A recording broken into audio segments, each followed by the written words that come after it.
Most employees in Zimbabwe's private sector and those in government have been pushing for improved salaries over the past months, but the employer is hardly shifting, particularly those in the private sector.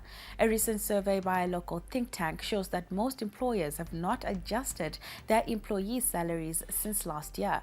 Workers' unions say their members have been hit hard by the rising cost of living. We're now joined by human resources expert Zach Murerwa to help us unpack some of these issues. Zach, it's a very good evening to you. What were the findings of your latest survey? Well, we conducted this survey as we began the 2024, the year 2024, in an attempt to ascertain what are the trends in terms of earning capacities of various employees in various sectors. So firstly, one would want to understand that we have a total of 48 operational NECs, about 4 that are not operational. But they negotiate for minimum wages, for minimum standards for their workers. And what we have seen arising out of the first 2 months of the year, negotiations are in the survival mode, where workers are concerned wholly about day-to-day consumption in terms of survival, and the economy gradually moving towards more and more employers paying in US dollars, up from 37% as at close of last year. The figure has gone up to about 48% of employers who are now paying only in US dollars.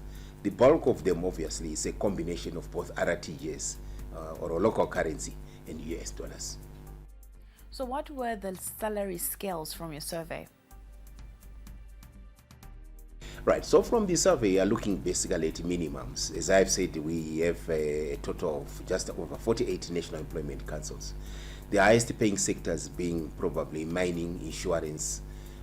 They have just exceeded the 415 US dollar per month minimum, which is very good in terms of meeting and gravitating towards a poverty datum line, just fair salaries that are above poverty datum line. Those NECs have done very well. But the issue still remains productivity, that most employers are putting forward the issue of affordability, that they can't come up with wages that are totally sustainable, because the minimum wages have got also an impact as you move towards upper salaries, including executives. So yeah, interestingly is that is the ratio of the lowest paid employee to the highest paid employee. We are mainly executives, and that ratio is actually moved from 1:41 to 1:47. These are the dynamics that we are beginning to find as we enter the year into 2024. But the situation on the ground, yeah, when we finish our first quarter survey, we'll then be able to find out what is really happening.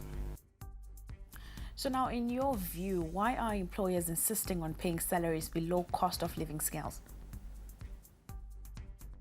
The question is not reluctance by employers. It's a question of affordability. You know, when most employers, when they look at salaries and wages, it is a recurrent expenditure. And that recurrent expenditure has to be benchmarked against staff retention techniques, best standards, and obviously demands that coming from the trade unions in terms of negotiations. So really, I think what we need to do here is to strengthen the tripartite negotiating forum so that it sets out clear parameters. As you might be aware, the TNF Act is already in place, and I think the responsibility lies with the Ministry of Labour and also the Ministry of Finance, so that we navigate and gravitate towards a social contract whereby issues such as price increases, inflation, and the current market distortions that we are experiencing will not have a negative effect on salaries and wages. Konapo, ipapo pa ZTN Prime, DSTV channel 294.